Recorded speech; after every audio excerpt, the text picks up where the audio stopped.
The only thing that would make a quid pro quo unlawful is if the quo were in some way illegal.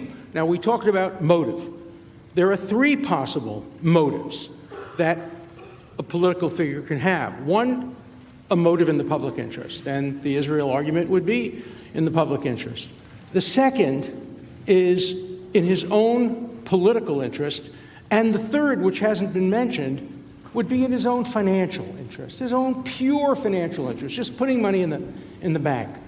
I want to focus on the second one for just one moment. Every public official that I know believes that his election is in the public interest. And mostly you're right. Your election is in the public interest. And if a president does something which he believes will help him get elected in the public interest, that cannot be the kind of quid pro quo that results in impeachment. I quoted President Lincoln. When President Lincoln told General Sherman to let the troops go to Indiana so that they can vote for the Republican Party, let's assume the president was running at that point, and it was in his electoral interest to have these soldiers put at risk the lives of many, many other soldiers who would be left without their company. Would that be an unlawful quid pro quo? No, because the president, A, believed it was in the national interest, but B, he believed that his own election was essential to victory in the Civil War. Every president believes that. That's why it's so dangerous to try to psychoanalyze a president, to try to get into the intricacies of the human mind. Everybody has mixed motives.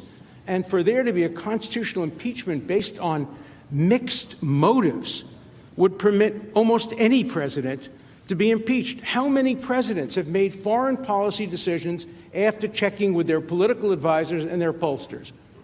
If you're just acting in the national interest, what do you need pollsters? What do you need political advisors? Just do what's best for the country. But if you want to balance what's in the public interest with what's in your party's electoral interest and your own electoral interest, it's impossible to discern how much weight is given to one to the other. Now, we may argue that it's not in the national interest for a particular president to get reelected or for a particular senator or member of Congress. And maybe we're right. It's not in the national interest for everybody who's running to be elected. But for it to be impeachable, you would have to discern that he or she made a decision solely on the basis of, as the House managers put it, corrupt motives.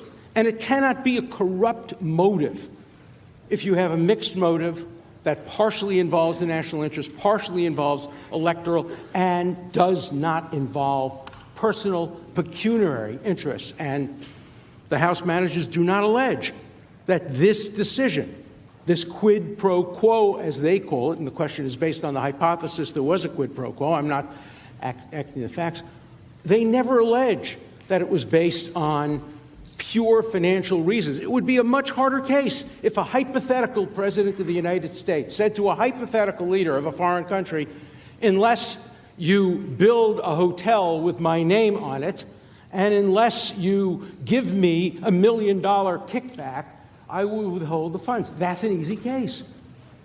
That's purely corrupt and in the purely private interest. But a complex middle case is, I want to be elected. I think I'm a great president. I think I'm the greatest president there ever was. And if I'm not elected, the national interest will suffer greatly. That cannot be. Hey, NBC News viewers, thanks for checking out our YouTube channel. Subscribe by clicking on that button down here and click on any of the videos over here to watch the latest interviews, show highlights, and digital exclusives. Thanks for watching.